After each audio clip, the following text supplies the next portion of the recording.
Le député que je sais la place qu'occupe dans notre démocratie la presse, les commentateurs, qui sont libres de leur expression, dont nous avons besoin et qui sont un garant de la démocratie.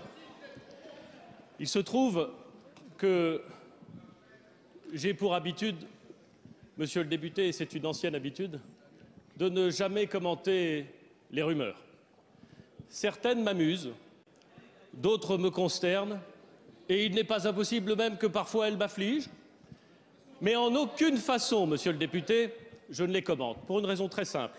C'est que je pense que ça n'apporte strictement rien, ni à l'action publique, ni même au débat public. Ni même au débat public. Je vous ai dit, et vous savez parfaitement, quel est le droit.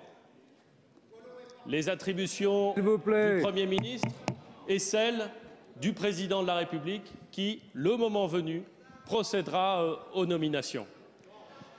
Je peux vous dire une chose, monsieur le député, puisque vous semblez vous inquiéter, et je ne perçois aucune once de mauvaise foi dans votre propos, bien entendu, puisque vous semblez vous inquiéter de ce que le gouvernement ne serait pas consacré tout entier à son action. Eh bien, je veux vous dire, monsieur le député, qu'hier, peut-être cela vous a-t-il échappé parce que peut-être trouvez-vous ce sujet anecdotique, mais hier, le ministre d'État, ministre en charge des transitions, obtenait à Luxembourg, grâce à l'influence de la France, un accord tout à fait remarquable sur un sujet dont tous ici nous sommes convaincus qu'il est essentiel, celui de la transition et de la lutte contre les gaz à effet de serre.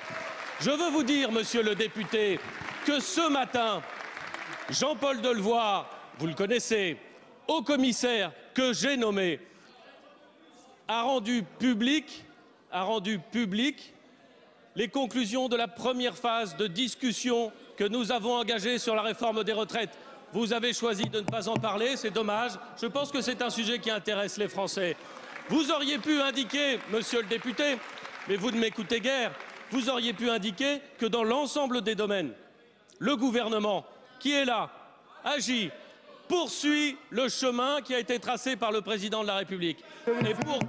Et pour conclure, je voudrais vous dire avec le plus grand calme et la plus grande sérénité que ni vous, monsieur le député, ni aucun commentateur, ni personne, jamais ne mettra le début du commencement de la moitié d'une feuille de papier à cigarette entre le président de la République et le Premier ministre.